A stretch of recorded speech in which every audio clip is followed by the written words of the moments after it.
Welcome everyone. Welcome to another episode of wealth talk by వివేకం. So ఇంకా results season కాదు కాబట్టి చాలా కంపెనీస్ ఇంకా రిజల్ట్స్ డిక్లేర్ చేయడానికి మేబీ 1 వీక్ 2 వీక్స్ నుంచి డిక్లేర్ చేయడం స్టార్ట్ చేస్తూ ఉంటారు. సో ఆ రిజల్ట్స్ డిక్లేర్ చేయడం స్టార్ట్ చేసినప్పుడు డెఫినెట్ గా రిజల్ట్స్ ని స్పెషల్ ఫోకస్ గా తీసుకుని ఆ యొక్క కంపెనీస్ ఒక రిజల్ట్స్ అసెస్ చేసి అనలైజ్ చేసి ఇంకా ఉండొచ్చా ఉండకూడదా అనే కైండ్ ఆఫ్ స్పెషల్ ఫోకస్ ఎలాగూ చేస్తాం. సో ఈ గత వారాల వారాల్లాగానే maybe 1 more week we will continue do a general topic kind of topic తీసుకుని ఇన్వెస్టర్స్ అసలు మైండ్ సెట్ ఎలా ఉంది, ఎందుకంటే చుట్టుపక్కల చూస్తా ఉంటే అనలిస్టులు వచ్చేసి చాలా పెరిగిపోయిన valuations, it's time to get out అని చాలా మంది చెప్తా ఉన్నారు. Of course that not back by any numbers. ఒక పక్క కార్పొరేట్ ఇండియా ప్రాఫిట్స్ కనుక చూసినట్లయితే 22 నుంచి చూస్తే అరౌండ్ 52% పెంచుకుంటూ వచ్చిన కార్పొరేట్ ఇండియా 23 వచ్చేసరికి అరౌండ్ 9 to 10%. అదే 24కి వచ్చి చూస్తేనేమో అగైన్ తిరిగి అరౌండ్ 30% లెవెల్లో పెంచుకున్నట్టు చూస్తున్నాం. సో ఒక పక్క కంపెనీలు ఏమో ప్రాఫిట్లు పెంచుకుంటా ఉన్నాయి, నెంబర్స్ బాగున్నాయి, కన్జంప్షన్ ఉంది, ఎకనామిక్ స్టెబిలిటీ ఉంది, పొలిటికల్ గా స్టెబిలిటీ ఉంది, ఇవన్నీ చూస్తేనేమో ఎవ్రీథింగ్ ఈ స్టేబుల్. బట్ అక్కడ ఎనలిస్టులు ఏదో వాల్యుయేషన్లు పెరిగిపోయినాయి, ఇంకా కొంచెం భయం వేస్తుంది అంటే దానికి అర్థము ఉండదు, ఎప్పటికీ అర్థం ఉండదు. Because there won't be any quantifying number that ties to fear. Fear అనేది దానికి ఎప్పటికీ అర్థం ఉండలేదు. కాబట్టి డెఫినెట్ గా మీరు యాజ్ ఇన్వెస్టర్స్ మన ప్రోగ్రామ్ చూస్తున్నారంటే డెఫినెట్ గా మీరు కూడా మన kind of line of thinking లోనే ఉంటారని భావిస్తూ ఈ ఫైనాన్షియల్స్ ఫండమెంటల్స్ మీద అసెస్ చేసుకుని నిర్ణయాలు తీసుకునే time is now. So Prasad garu, before we get too much into other topics, do you want to add anything to this? తప్పకుండా యశ్వంత్. అంటే ఇప్పుడు నువ్వు చెప్పింది ఏంటంటే స్టాటిస్టిక్స్ అనేది చూస్తే టాప్ 500 నిఫ్టీలో ఉన్న స్టాక్స్ అంటే నిఫ్టీ ఇండెక్స్ లో కాదు, ఎన్ఎస్సిలో ఉన్న టాప్ 500 స్టాక్స్ చూస్తే నువ్వు చెప్పిన స్టాటిస్టిక్స్ ప్రకారం ప్రాఫిట్లు కంటిన్యూస్ గా పెరుగుతున్నాయి. ప్రాఫిట్లు పెరుగుతా కూడా ప్రైసెస్ పెరిగితే కూడా హడావిడి పడి కంగారు పెట్టి అందరూ కామెంటరీ చెప్తుంటే కొద్దిగా సర్ప్రైజింగ్ గా ఉంటుంది, కొద్దిగా బాధ కూడా వేస్తుంది. అంటే తెలిసిన వాళ్ళు తెలియని వాళ్ళు తెలుసుకోవాల్సిన అవసరం లేని వాళ్ళు కూడా దాని గురించి మాట్లాడుతున్నారు. సరే, అది పక్కన పెడితే ఈ సంవత్సరంలో అంటే 2024లో మార్చిలో ఎండ్ అయిపోయిన ఫైనాన్షియల్ ఇయర్లో నిఫ్టీ స్టాక్స్ చూస్తే కూడా ఒక్క సంవత్సరంలో 17-18% ప్రాఫిట్లు పెంచుకున్నాయి. అంటే అర్థం ఏంటి? నిఫ్టీ స్టాక్స్ బాగున్నాయి, టాప్ 500 స్టాక్స్ చూస్తే బాగున్నాయి, కాబట్టి corporate India is doing very well. ఇవన్నీ చాలదు అన్నట్లుగా జూన్ 15న మనకి అడ్వాన్స్ ట్యాక్స్ ఎస్టిమేట్లు కలెక్షన్స్ ఎంత వచ్చినాయి కూడా చెప్పడం జరిగింది. అక్కడ చూస్తే కూడా బ్రహ్మాండంగా 15-20% వరకు అడ్వాన్స్ ట్యాక్స్ కలెక్షన్లు పెరిగాయి. అంటే ఆ పెరుగుతున్న లాభాలు కంటిన్యూ అవుతున్నాయి అని తెలియాలి. అట్ ద సేమ్ టైం ఇప్పుడు జూలై 23 వచ్చేటప్పటికి మనకు బడ్జెట్ వస్తుంది. ఎక్కువ మంది అనుకోవచ్చు ఇంటర్మ్ బడ్జెట్ ఆల్రెడీ వచ్చింది కదా, పెద్దగా తేడాలు ఉండవేమో అనుకుంటారు. ఇప్పుడు ఇండియాలో కొద్దో గొప్ప అన్ఎంప్లాయ్మెంట్ పెరుగుతుందనో, కొద్దో గొప్ప రూరల్ ఇండియా స్ట్రెస్ ఫీల్ అవుతుంది అని చెప్తున్నారు. కాబట్టి బడ్జెట్లో కొద్దిగా కన్సెషన్లు వచ్చే అవకాశాలు ఉన్నాయని అందరూ ఎక్స్పెక్ట్ చేస్తున్నారు. పర్టికులర్గా ఎంప్లాయీస్కి మాత్రం కొద్దిగా గొప్ప కన్సెషన్ రావచ్చు. అంటే ఒకవేళ కనుక బడ్జెట్లో ఎంప్లాయీస్కి కొద్దిగా వెసులుబాటు ఇచ్చి అందరికీ ఒక 20,000-50,000 రూపాయలు కనుక వాళ్ళకి మిగిలేట్లుగా కనుక చేసినట్లయితే అది వాళ్ళకి డిస్క్రిషనరీ ఇన్కమ్ పెరగడంతో ఆటోమేటిక్గా ఆ మొత్తం కూడా ఇప్పుడు ఇండియాలో ఉన్న ట్రెండ్ ప్రకారం ఫైనాన్షియలైజేషన్ ఆఫ్ సెక్యూరిటీస్ జరుగుతుంది. కాబట్టి సెక్యూరిటీస్ అంటే ఇండియా ఈక్విటీస్లోకి వచ్చే అవకాశం ఉంది. అందువల్ల రాబోయే రోజుల్లో డిమాండ్ పెరగడానికి ఇంకా అవకాశం ఉంది. ఇంకొకటి కూడా యశ్వంత్, ఒక ఇంట్రెస్టింగ్ స్టడీ నేను ఏం చేశానంటే ఈ నిఫ్టీ 500 స్టాక్స్లో తీసుకుని, అంటే నిఫ్టీ 500 అనేది ఒక ఇండెక్స్ ఉంది, అందులో ఉన్న స్టాక్స్ అన్ని తీసుకుని జూన్ 4న అంటే రిజల్ట్స్ అనౌన్స్ చేసినప్పుడు పెద్దగా స్టెబిలిటీ లేదేమో, మెజారిటీ లేదేమో అనుకున్న టైంలో ఆ రోజున మార్కెట్ ఎలా ఉండింది, నిన్న అంటే ఫర్ ఎగ్జాంపుల్ ఇవాళ జూలై 4 వరకు చూసినట్లయితే, జూలై 5 వరకు చూసినట్లయితే ఈ దాదాపుగా 1 మంత్లో ఎంత పెరిగిందో చూడడానికి ప్రయత్నం చేస్తే సర్ప్రైజింగ్గా దాదాపుగా 492 కంపెనీలు అట్లా ఉంటాయి. అందులో దాదాపు టాప్ 500 అని లెక్కేస్తుంటే అందులో 47 కంపెనీస్ మాత్రమే నిఫ్టీ పెరిగిన 7.39 కన్నా తక్కువ పెరిగాయి. అంటే ఏమైంది?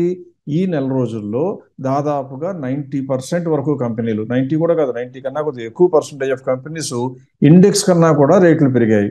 అందుకే ఎక్కువ మంది భయపడుతున్నారు, ప్రతిదీ పెరుగుతుంది ప్రతిదీ పెరుగుతుంది. ప్రతిదీ పెరగటం లేదు, కొన్ని కంపెనీలు పెరుగుతున్నాయి. ఇక్కడ అందరికీ అనుమానం ఏమొస్తుందంటే ఇలా రేట్లు పెరిగిపోతున్నప్పుడు వెంబటే అమ్మేసుకోమంటారా అంటే, ఫర్ ఎగ్జాంపుల్ పేరు చెప్పకూడదు కానీ అంటే జస్టిసెస్ కూడా అలాగే స్టాక్ మార్కెట్తో సంబంధం లేనటువంటి వ్యక్తులు కూడా పెద్ద పొజిషన్లో ఉన్న వాళ్ళు ఇలా కామెంటరీ చేస్తే ప్రజలు భయాందోళనకు గురయ్యే అవకాశం ఉంటుంది. అందువల్ల ఆ భయాల్ని ఖచ్చితంగా కూడా పటాపంచలు చేయటం మా యొక్క ధర్మం. ఈ పెరిగిన పెరుగుదల ఊరికే వాపు కాదు, ఖచ్చితంగా బలమైన రిజల్ట్స్ వస్తున్నాయి కాబట్టి పెరిగిందని కనుక మీరు తెలుసుకుంటే వాళ్ళు వీళ్ళు చెప్పే కామెంటరీతో మీరు భయపడరు. పైగా ఒకవేళ ఏదైనా బాగా రేటు పెరిగితే భయపడాలా అంటే ఎప్పుడు భయపడాలి? మీరు కనుక అది అమ్మాలో వద్దో తేల్చుకోలేని పరిస్థితిలో ఉంటే భయపడాలి. కానీ అదృష్టవశాత్తు ఎప్పుడైనా సరే మన ప్రోగ్రామ్ చూస్తున్న వాళ్ళందరికీ తెలియాల్సిందేంటి? మనము కొనుక్కునేటప్పుడు తర్వాత ప్రతి రిజల్ట్స్ వచ్చిన ప్రతిసారి కూడా ఫెయిర్ వాల్యూ ఎంతవరకు ఉండొచ్చో చెప్తూ ఉంటాము. దాని రెలవెన్స్ ఎంత బ్రహ్మాండంగా ఉంటుందో ఈ రోజు చర్చించబోతున్నాం. దానికి ముందు నేర్చుకోవాల్సింది ఏంటంటే, మిగతా వాళ్ళు భయపడతారేమో అమ్మాలో లేదో తెలియదని, కానీ మన వంటి వాళ్ళం ఏం చేస్తాం? మనం అనుకున్న కంపెనీ కనుక అనుకున్న ప్రైస్కి వచ్చేస్తే నిరభ్యంతరంగా అమ్మి వేస్తాం. దానికి కారణం ఆ రోజున పెర్ఫార్మెన్స్ బాగుండి తక్కువ ధరలో ఉన్న ప్రైస్లో ఉన్న షేర్లు మనకి తెలుసు కాబట్టి అవి కొనుక్కోవటానికి, అంటే డబ్బు అక్కడి నుంచి తీసి లో ప్రైస్ షేర్లో పెట్టడానికి జంకము కాబట్టి మనకి పెరిగిన ప్రతిసారి ఆనందం వస్తుంది. కొంతమందికి మాత్రం పెరిగిన ప్రతిసారి అయ్యో కొనుక్కోలేదు అని బాధ ఉంటుంది, లేదా కొనుక్కున్న వాళ్ళకేమో ఇప్పుడు అమ్మితే ఇంకా పెరుగుతుందేమో అని భయం వేస్తుంది. అంటే ఎప్పుడూ కూడా గమ్యం తెలియకుండా ఏ రేటుకి అమ్మాలో ఎందుకు అమ్మాలో తెలియకపోతే అటువంటి భయానికి కానీ కొనకపోతేనేమో బాధకు కానీ గురవుతారు. మనము మన దగ్గర డబ్బులు ఉంటే ఆ రోజున అన్నిటికన్నా తక్కువలో ఉన్నటువంటి మంచి గ్రోత్ స్టాక్సే కొనుక్కోవడానికి మన నాలెడ్జ్ అంతా వాడతాం కాబట్టి మనకు ఆ జంకు బొంకు ఉండవలసిన అవసరం లేదు. అందువలన యశ్వంత్ ఎట్టి పరిస్థితుల్లో కూడా పెరిగిన ప్రైసెస్ని క్యాష్ చేసుకున్నట్టుగా ఇన్వెస్టర్స్ ముందుకు రావటం మంచిది. రైట్ అండి. ఒక చిన్న అనౌన్స్మెంట్ కూడా మన వ్యూవర్స్ కి ఇన్వెస్టర్స్ కి, అంటే వరంగల్ లో చేసిన ఈవెంట్ గ్రాండ్ సక్సెస్ అవడం, చాలా మంది రావటం, మన టీమ్ తో అంటే మీనింగ్ఫుల్ డిస్కషన్స్ పెట్టుకోవడం, we are very happy and very glad to say and big thank you to everyone Warangal కి వచ్చిన వారందరికీ. అలాగే అదే క్రమంలో నెల్లూరులో, బికాస్ చాలా మంది నెల్లూరు నుంచి అడుగుతా ఉన్నారు, నెల్లూరు అనే ప్లేస్ ని కూడా ఐడెంటిఫై చేసాం. At this time July 20th and July 21st ఈ 2 రోజులు మన టీం వస్తారు. అరౌండ్ 5 to 6 పీపుల్ వస్తారు. వచ్చి వన్ మీనింగ్ఫుల్ డిస్కషన్ పెట్టుకునే ప్రయత్నం చేస్తారు. So please, if you are interested to meet Vivekam team on Nellore and July 21st or July 20th, 9100009891 కి వాట్సాప్ మెసేజ్ లో నెల్లూరు అని పంపండి, లేకపోతే insight@vivekam.co.in కి ఒక ఈమెయిల్ పంపిస్తే మన టీం నుంచి ఎవరో ఒకరు కాంటాక్ట్ చేసి కోఆర్డినేషన్ చేసి ఒక స్లాట్ అనేది బుక్ చేసే ప్రయత్నం చేస్తారు. So with that you can get undivided attention. మీ యొక్క పోర్ట్ఫోలియో, మీ యొక్క అనాలిసిస్ ఇచ్చేందుకు ప్రయత్నిస్తూ ఉంటారు team. Please make use of this service, totally free. We're doing this purely out of investor outreach కోసమే చేస్తున్నాము. అందరూ వాడుకోండి. వేరే సిటీస్ కూడా చేస్తాం, కానీ ప్రస్తుతం నెల్లూరు ట్రాఫిక్ ఎక్కువ ఉంది. వ్యూవర్స్ కూడా చాలా మంది అడిగి ఉన్నారు కాబట్టి Nellore has been identified for July. So right అండి, మన ప్రసాద్ గారు మనం చెప్తా ఉంటాం ఫేర్ ప్రైస్ వచ్చినప్పుడు, అంటే మనం చెప్పే అనాలజీ కూడా ఎప్పుడు ఆ ట్రైన్ స్టేషన్ వచ్చినప్పుడు దిగేయాలి, దిగకపోకుండా మనం వెళ్ళే ట్రైన్ తో పాటు వెళ్ళిపోతా ఉంటే అది ఎక్కడికి వెళ్తుంది, మన గమ్యం కూడా అది కాదు. కాబట్టి వి షుడ్ గెట్ డౌన్ అని చెప్తా ఉంటాం. సో ఫేర్ ప్రైస్ గురించి చాలా సార్లు చెప్తా ఉంటాం. ఫేర్ ప్రైస్ రీచ్ అయినప్పుడు definitely get out of that stock, move towards something else. ఏదైతే ఎక్కువ అవకాశాలు ఉన్నాయో పెంచడానికి, పెరగడానికి, అప్పుడు దానికి వెళ్ళిపోలే. కానీ ఈ ఫ్యూ పర్సంటేజ్ పాయింట్స్ కోసం వెయిట్ చేసి హైయెస్ట్ ఆఫ్ హైస్ లోనే అమ్మే ఉద్దేశంతో మాత్రం డెఫినెట్ గా క్లయింట్స్ ఉండకూడదు. సో కానీ ఈ ఫేర్ ప్రైస్ కి అమ్మాల్సింది మనం చెప్తా ఉంటాం, కానీ maybe any facts and figures that we can show, అది చూసి కాస్త ఇన్వెస్టర్ కూడా కాన్ఫిడెన్స్ వచ్చిద్దా, ఏదైనా చేయగలుగుతామా మనం ఈ టైంలో ఏవైతే ఫేర్ ప్రైస్ రీచ్ అయినాయో స్టాక్స్ గురించి? ఖచ్చితంగా యశ్వంత్, ఎప్పుడు కూడా మనం చెప్పేటువంటి మాటకి లేదా చెప్పేటువంటి ఫైండింగ్కి బేసిస్ ఉండాలి. బేసిస్ కూడా అంకెల రూపంలోనూ కంపెనీల రూపంలోనూ వాస్తవిక స్టాటిస్టిక్స్ కూడా ప్రూఫ్ ఇచ్చినప్పుడు మాత్రమే మన మాటకి క్రెడిబిలిటీ ఉంటుంది. అలాగే మనం చెప్పేటువంటి పద్ధతికి కూడా క్రెడిబిలిటీ వస్తుంది. అప్పుడు ఇన్వెస్టర్లు కూడా ఏ రకంగా మెరుగైన పోర్ట్ఫోలియో బిల్డ్ చేసుకోవచ్చో, అందులో నుంచి ఎప్పుడు ఏ సందర్భంలో ఏ కారణం వల్ల బయటపడవలసిన అవసరం ఉంటుందో కూడా తెలుసుకోవడానికి అవకాశం ఉంటుంది. ఇప్పుడు మీరు కనుక స్క్రీన్ పైన ఒకసారి అటెన్షన్ ఫోకస్ చేసినట్లయితే అందులో మీకు జూన్ 16th నుండి, అంటే మరీ ఎక్కువ రోజుల నుంచి ఇవ్వకుండా జూన్ 16th నుంచి, అంటే లాస్ట్ మంత్లో 15 days, ఈ మంత్లో ఒక 5 days, 20 daysలో ఎన్ని కంపెనీలు ఫెయిర్ ప్రైస్ రీచ్ అయ్యాయో ఇవ్వడం జరిగింది. దీనికి ప్రధానమైన కారణం ఏంటంటే, చాలా మంది మమ్మల్ని సందేహాలు అడుగుతుంటారు. మీరు ఇచ్చే ప్రైస్కి వ్యాలిడిటీ ఎన్ని రోజులు అని అడుగుతుంటారు.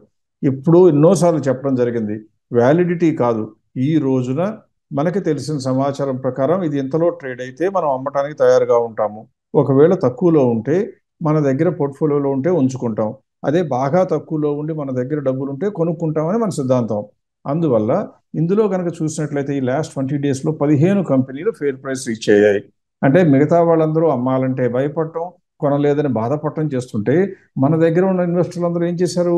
ఈ 15 కంపెనీల్లో తమకున్న హోల్డింగ్స్ని నిరభ్యంతరంగా ధైర్యంగా అమ్ముకుని అందులో వచ్చిన మొత్తాన్ని మంచి కంపెనీల్లో ఇన్వెస్ట్ చేసుకోగలిగారు. ఉదాహరణకు మీరే కనుక చూసినట్లయితే ఇందులో ప్రజలని మభ్యపెట్టడం మోసపుచ్చడం మాకు అభిమతం కాదు. కాబట్టి ఇందులో మేము చెప్పిన తర్వాత అంటే మన ఫెయిర్ ప్రైస్ వచ్చిన తర్వాత ఇంకా కొద్దిగా పెరిగి ఉండొచ్చు, కొన్ని తగ్గి ఉండొచ్చు. తగ్గితే మమ్మల్ని మెచ్చుకోవక్కర్లేదు, పెరిగితే కూడా మీరు బాధపడనక్కర్లేదు. కేవలం ప్రాసెస్ ఫాలో అవటం మూలంగా వచ్చే లాభాలలో మీకు తెలియాల్సింది మీరు అమ్మగానే డబ్బుని ఖాళీగా ఉంచరు. ఆ రోజు తక్కువలో ఉన్న షేర్లు కొనుక్కుంటారు కాబట్టి అవి కూడా మళ్ళీ ఇలా పెరగడానికి అవకాశం ఉంటుంది. ఇందులో చూస్తే సిఈ ఇన్ఫో సిస్టమ్ మనం చెప్పడం జరిగింది. జూన్ 21న మన సెల్లింగ్ టార్గెట్ వస్తే అది తర్వాత ఒక 11% తగ్గింది. అలాగే 361 అయితేనేమో జూన్ 28న అమ్మమని చెప్తే అది తర్వాత 9% తగ్గింది. అలాగే ఇంకా కొన్ని కంపెనీలు లిస్టులో ఉన్నాయి, మీరే చూసుకోవచ్చు. ఆఖరిలో బాటంలో ఉన్న కంపెనీ కనుక చూసినట్లయితే డీబీ కార్ప్ అనే కంపెనీని మనం 7/1 అంటే జూలై 1వ తారీఖున 347 అమ్మమంటే అది మనం అమ్మమని చెప్పిన తర్వాత తగ్గకపోగా పెరిగింది. 5.57% పెరిగింది. పెరుగుతాయి కూడా. అన్ని కంపెనీలు మనం చెప్పినట్లే ఆగిపోవు. అయినా కూడా ఎందుకు భయపడరు మన ఇన్వెస్టర్లు? ఎవరైతే సిస్టమ్ ఫాలో అవుతారో వాళ్ళు ఈ అమ్మిన డబ్బులు ఖాళీగా ఉంచుకోలేదు కాబట్టి ఆ పెరిగిన 5% నష్టం అనుకోరు. దానితో కొనుక్కున్న కంపెనీ పెరిగితే 10% పెరిగింది అనుకోండి, ఆ పోయిన లాభం కన్నా ఇందులో వచ్చినటువంటి పెరుగుదల ఎక్కువ ఉంటుందని ఆనందంగా ఉంటారు. ఒకవేళ పెరగకపోయినా ఆ ప్రైస్కి మన స్టేషన్ వస్తే దిగిపోవడం ఎలాగో మన ప్రైస్ వస్తే అమ్మి వేసి డబ్బులు వేరే చోట పెట్టుకోవడం విఘ్నులు చేసే పని. సో మనం చెప్పే ప్రాసెస్ ఇది. ఇవాళ చర్చలో ఇంకా కూడా మనం ఈ ప్రాసెస్ ఫాలో అయితే ఎందుకు మంచి లాభాలు వస్తాయో కూడా చర్చించే ప్రయత్నం చేద్దాం. రైట్ అండి. సో ఇండివిజువల్ స్టాక్స్ గురించి ఎలాగో ప్రసాద్ గారు ఇప్పుడు చెప్పారు, కానీ మనం ముందు కూడా చెప్తా ఉన్నాం కొన్ని స్పెసిఫిక్ ఇండస్ట్రీస్, అంటే ఆ ఇండస్ట్రీలో కూడా ఆ యొక్క స్టాక్స్ చూసి ఎక్స్పెక్టెడ్ మార్కెట్ క్యాప్ అవన్నీ కలుపుకొని కరెంట్ ఉన్న మార్కెట్ క్యాప్ కి గ్యాప్ చూసి ఏది బాగుందనే సూచన చేశాము. అది కూడా చూసున్నాం మనం చేసిన అనాలిసిస్ లో. సో పర్టికులర్ ఇండస్ట్రీస్ మనం చాలా కవర్ చేసాం, అంటే డిఫెన్స్, రైల్వేస్, ఎలక్ట్రానిక్ ఎక్విప్మెంట్, ఈ కైండ్ ఆఫ్ ఇండస్ట్రీస్ కవర్ చేశాం. సో ప్రసాద్ గారు, అంటే మనం why it is important to rely on fundamentals అని మేబీ ఇండస్ట్రీ రూపంతో కొన్ని సాక్ష్యాలు కొన్ని చూపించినట్లయితే డెఫినెట్లీ ఇన్వెస్టర్ ఇంకా కాన్ఫిడెన్స్ వస్తుందని నా భావం. మేబీ దాని గురించి ఫ్యూ పాయింట్స్ యాడ్ చేయగలుగుతారా? అవును యశ్వంత్, ఎప్పుడు కూడా గుర్తుంచుకోవాల్సిందంటే ఒక కంపెనీ తక్కువ ధరలో ఉంది, పెర్ఫార్మెన్స్ బాగుంది అని ఎలా చెప్తామో మనం ఏం చేస్తామంటే ఎప్పుడు ఇండస్ట్రీ అనాలిసిస్ చేయాలంటే అందులో ఉన్న చిన్న చితక మరీ చిల్లర కంపెనీల గురించి మాట్లాడటం భావ్యం కాదనే ఉద్దేశంతో మనం తరచుగా చెప్పేది ఏంటంటే ఏ ఇండస్ట్రీలోనైనా కనీసం 3 కంపెనీలు 5,000 కోట్ల కన్నా మార్కెట్ క్యాప్ ఎక్కువ ఉంటే దాన్ని ఇండస్ట్రీగా పిలవటం భావ్యం అని భావిస్తూ అటువంటి కంపెనీలు ఎన్ని ఉన్నాయో చూస్తూ మనం స్టాటిస్టిక్స్ ప్రజెంట్ చేస్తూ ఉంటాం. ఇప్పుడు మీరు స్క్రీన్ మీద ఉన్నటువంటి స్టాటిస్టిక్సే కనుక చూసినట్లయితే ఇది కావాలని చెప్తున్నాను. 2023 డిసెంబర్ వరకు వచ్చిన రిజల్ట్స్ ప్రాసెస్ చేసి మనం ఆ రోజున ఏ ఇండస్ట్రీలు ఆ రోజు అంటే డిసెంబర్ ఎండింగ్ క్వార్టర్కి వచ్చేటప్పటికి ఏ రేటులో ఉన్నాయో మార్కెట్ క్యాపిటలైజేషను, ఆ క్వార్టర్కి వచ్చిన రిజల్ట్స్ మనం అనలైజ్ చేసిన తర్వాత ఆ ఇండస్ట్రీలో ఎంత ప్రైస్ గ్యాప్ ఉందో కూడా చూసి ఇలా అన్ని కంపెనీలు అంటే ఒక ఇండస్ట్రీలో 15 కంపెనీలు ఉంటే 15 కంపెనీల మార్కెట్ క్యాపిటలైజేషన్ కలిపి ఎంత ఉన్నది, మన లెక్క ప్రకారం ఇండివిజువల్ కంపెనీకి ఎంతవరకు పెరగచ్చో చెప్తాం కాబట్టి ఎంతవరకు చేరవచ్చు, అలా రెంటిని కలిపి అంటే ఉన్న మార్కెట్ క్యాపిటలైజేషన్ మనం ఆశిస్తున్న మార్కెట్ క్యాపిటలైజేషన్ రెండింటిని పోల్చి ఇండస్ట్రీలో ఎంత గ్యాప్ ఉందో కూడా చూపించడానికి ప్రయత్నం చేశాం. ఇది మన పాత వీడియోలో కూడా ఉంటుంది. ఇప్పుడు కూడా మీకోసం ఈ స్లైడ్లో చూసినట్లయితే మీకు అందులో డిఫెన్స్ ఇండస్ట్రీ కనపడుతుంది, టాప్లో రైల్వేస్ కనపడుతుంది, ఆటోమొబైల్స్ కనపడుతుంది, ఎలక్ట్రికల్ ఎక్విప్మెంట్ కనపడుతుంది, ఆటో యాన్సిలరీస్ కనపడుతుంది. ఇంకా చాలా ఉన్నా కానీ అన్నీ చూడవలసిన అవసరం లేదు. కాబట్టి నేను ఏం చేస్తానంటే ఈ 5 ఇండస్ట్రీస్ గురించి మనం గడిచిన 90 డేస్లో అంటే డిసెంబర్ రిజల్ట్స్ అంటే వచ్చేటప్పటికి ఫిబ్రవరి 15 ఎప్పుడు అవుతుంది కాబట్టి ఆ కాలం కాకపోయినా మార్కెట్ కొద్దిగా కుదిరపడిన తర్వాత గవర్నమెంట్ ఫామ్ అయిన తర్వాత లాస్ట్ 90 డేస్లో అంటే దాదాపుగా మనకి ఏప్రిల్, మే, జూన్ నెలలో కనుక చూసినట్లయితే ఎంత వేగంగా ఇండస్ట్రీలు అప్పుడున్న గ్యాప్ని క్యాచప్ చేయడానికి వచ్చాయో, అంటే ఒక ఫ్యాక్టర్ ఎక్స్ట్రా హెల్ప్ చేసింది ఏంటి? పొలిటికల్ స్టెబిలిటీ వస్తే మంచి కంపెనీల వెంట ప్రజలు పడతారు. పొలిటికల్ స్టెబిలిటీ లేకపోతే కనుక ప్రజలు వెంట పడరు, వేచి చూస్తారు. ఎప్పుడైనా పొలిటికల్ స్టెబిలిటీ, ఎకనామిక్ స్టెబిలిటీ ఉన్న కంట్రీలో ఇలా ఇండస్ట్రీలు పరుగులు తీయక తప్పదు అనేది చరిత్ర చెప్పిన నిజం. ఇక్కడ మీరు చూసినట్లయితే ఇప్పుడు మీరు ఇండస్ట్రీస్ గురించి చూశారు కాబట్టి ఒక్కసారి లాస్ట్ 90 డేస్లోనే ఈ ఒక్కొక్క ఇండస్ట్రీ ఎంత మేరకు పెరిగిందో కూడా చూసే ప్రయత్నం చేద్దాం. ఇప్పుడు మీరు స్క్రీన్ మీద ఉన్నటువంటి డిఫెన్స్ ఇండస్ట్రీనే కనుక చూసినట్లయితే ఇందులో 15 కంపెనీలు డిసెంబర్ రిజల్ట్స్ వచ్చేటప్పటికి దాని యొక్క మార్కెట్ క్యాప్ దాదాపుగా 6,89,000 crores ఉంటే మనం ఎంత పెరిగింది ఇప్పుడు మొత్తం 90 డేస్లో 11,68,000 కోట్లకు కూడా పెరిగింది. అంటే అర్థం ఏంటి, ఈ 90 డేస్లోనే దాదాపుగా మనకి 69% పెరిగింది.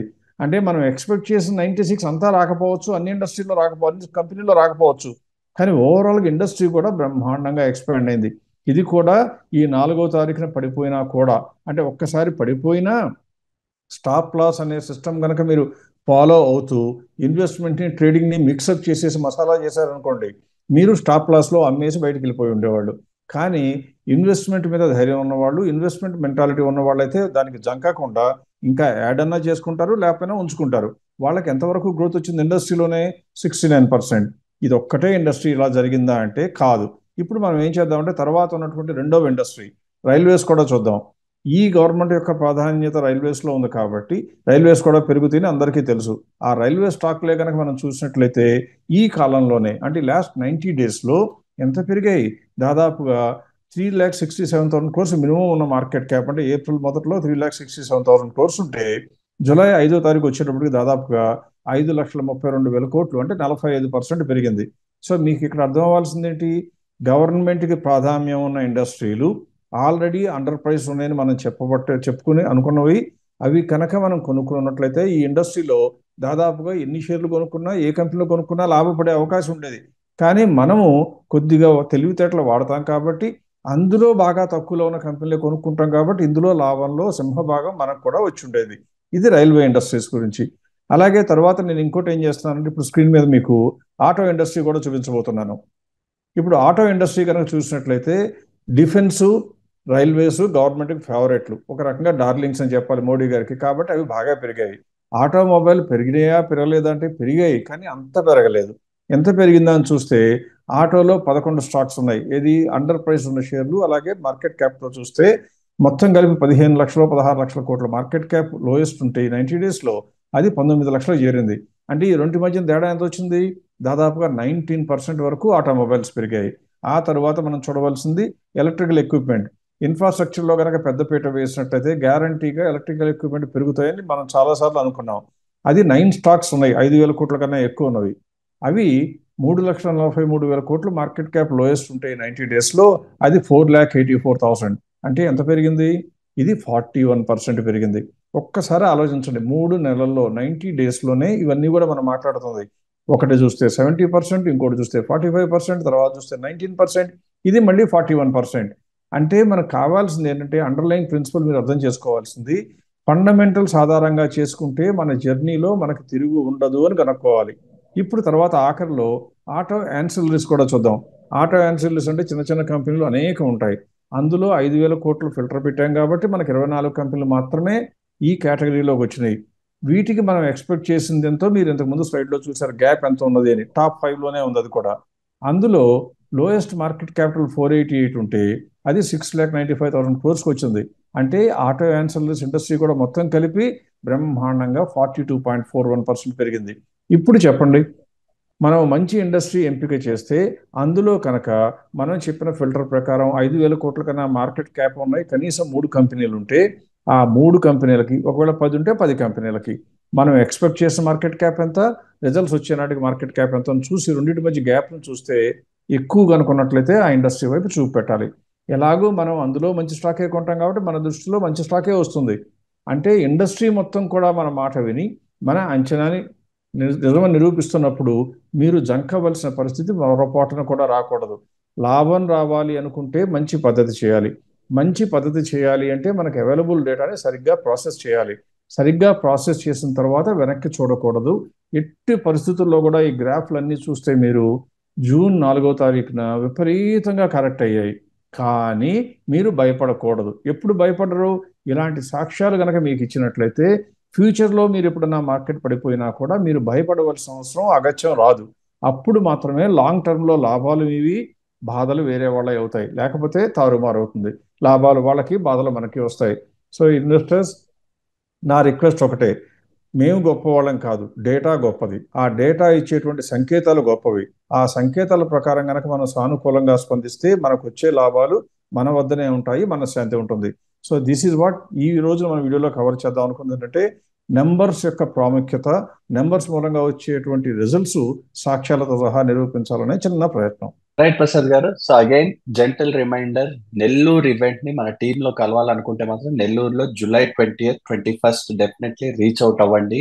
అది స్లాట్ కన్ఫర్మ్ చేయడానికి 9100009891 కి నెల్లూరు అని వాట్సాప్ చేయండి, లేకపోతే insight@vivekam.co.in కి ఒక ఈమెయిల్ పంపితే ఆ స్లాట్ కన్ఫర్మేషన్ చేసేసి మీకు కూడా క్లారిటీ ఇచ్చి మీకు ఎటువంటి కైండ్ ఆఫ్ ఇన్ఫర్మేషన్ ఇవ్వగలుగుతాం అనేది కూడా కొన్ని చిన్న నోట్స్ కూడా ఇవ్వగలుగుతారు. So please make use of this facility. వచ్చే వారం వచ్చేసరికి కొన్ని రిజల్ట్స్ వస్తాయి కాబట్టి మేబీ ఫ్యూ రిజల్ట్స్, పెద్ద కంపెనీస్ కాదు ఇంకా చిన్న కంపెనీస్ వస్తాయి కాబట్టి ఆ few results and other topics cover చేసే ప్రయత్నం చేద్దాం. So keep watching, see you again next week.